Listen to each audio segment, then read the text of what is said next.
of a great dark forest, there once lived a young boy and girl named Hansel and Gretel. They lived in a small hut with their father, a woodcutter, and their mean stepmother who didn't like the children. A famine had fallen upon the land and there was very little to eat. The woodcutter's wife blamed the children for their difficulties. There were plenty of food for us, the selfish woman thought, if only these children weren't here. And so she hatched an evil plan to get rid of poor Hansel and Gretel.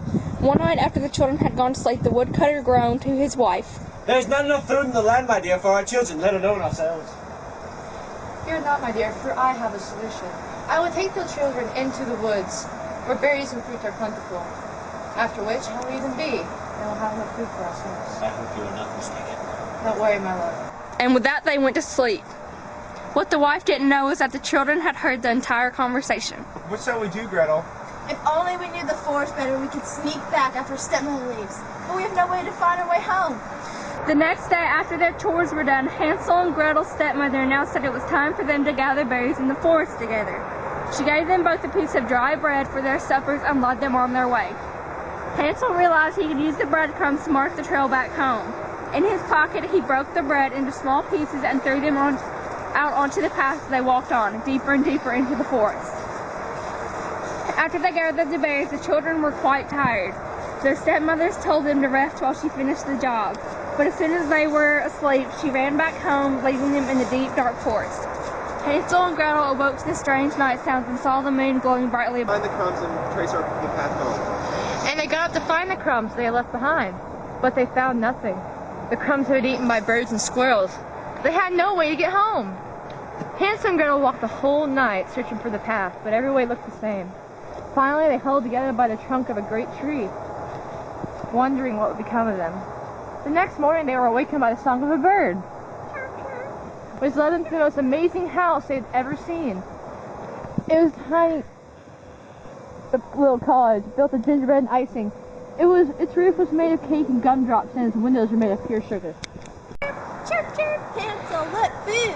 And immediately, she broke off a piece of the roof and began to eat. Hansel was excited too, and he bit off a piece of the window. Suddenly, they heard a voice inside the house.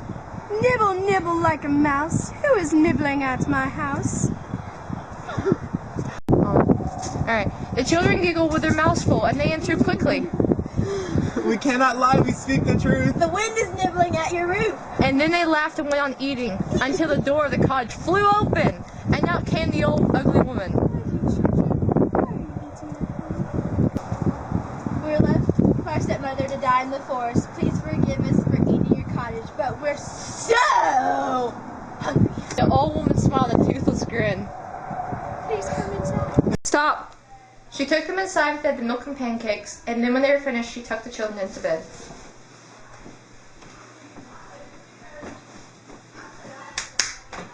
As the old woman watched them sleep, her gentle smile turned into an evil frown, for the old woman who lived in the gingerbread house was really a wicked witch who ate lost children.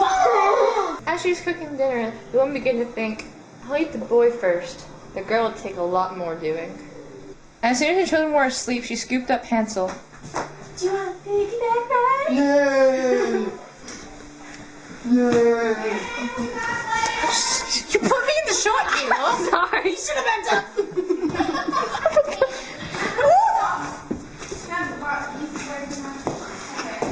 Get in your cage. Yeah, she scooped and put him in a small locked cage and kept him. Hansel screamed. Hansel screamed for Gretel to help him. Gretel, help me! But by the time she woke up, it was too late. Hansel was behind bars. Dun dun dun! It's too late. But first I'm going to eat your brother. But first we need to fatten him up so he can get something good. Yes, ma'am! Gretel knew there was nothing she could do as long as Hansel was in prison. She spent the day cooking and feeding Hansel, just as the witch instructed, fattening him up. Around the time the witch checked on Hansel to see if he had gained any more weight. Stick out your finger. Instead of fear, he took out a small twig he had found in the cage. He's not gained any weight. He is no use. So let's just cook him now. We're getting ready to cook your brother, so go start the oven. Gretel had to think quickly. She looked at the large oven that the witch was pointing to, and she realized what the witch was trying to do. As soon as Gretel climbed into the oven and checked the heat, the witch was slamming the door shut, for Gretel wasn't going to fall for it. I don't know how. What do you mean you don't know how? Go in and see if the fire is hot enough. It's not big enough. Oh, you silly little girl. Let me do it. And she walked up to the oven, opened the door, and stuck her head inside. At that moment, Gretel ran behind the witch and gave her a big shove. Ah! Let me out of here. I promise I'll never eat children again. But Gretel ran straight to the cage and let her brother out.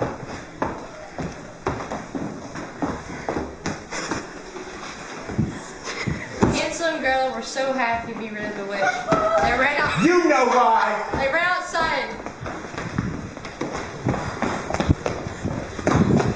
But they didn't know which way to go. Hansel, look. The bird spoke. You have freed me from the witch's spell. Once again, I can fly free. How can I repay you? You can take us home. Follow me. They went back to their cottage. Their father was out back, chopping wood. Oh, Gretel, my darling. He told them how he had not slept a moment since they left, and of how their stepmother had died during the time they were lost in the forest. As long as I have my Hansel and my Gretel, life is good. And they all lived happily ever after. Yeah.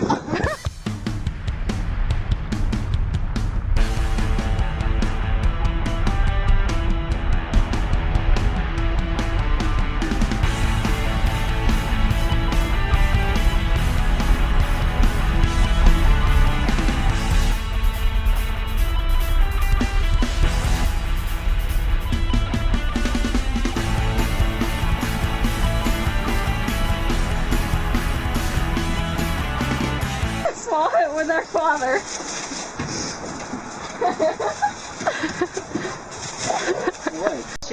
What shall we do, Gretel? Gretel, what shall we do? Gretel! We were left by mother to die in the forest. Please forgive us for eating your cot.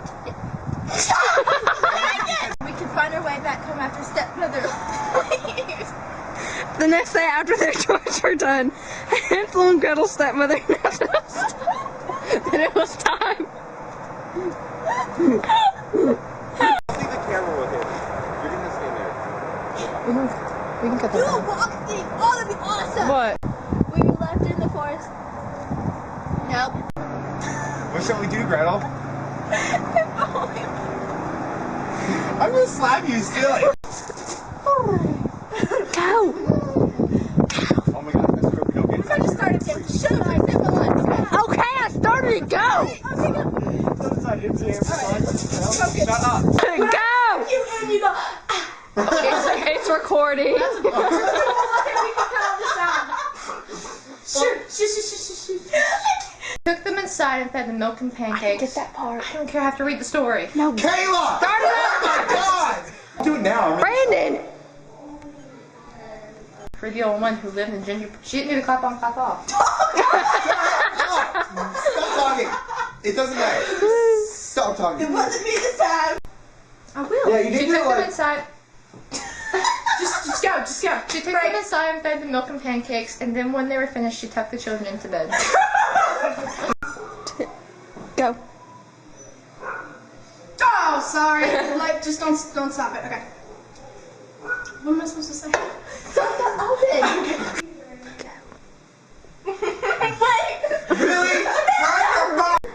Go. As soon as the children were asleep, she scooped up Hansel.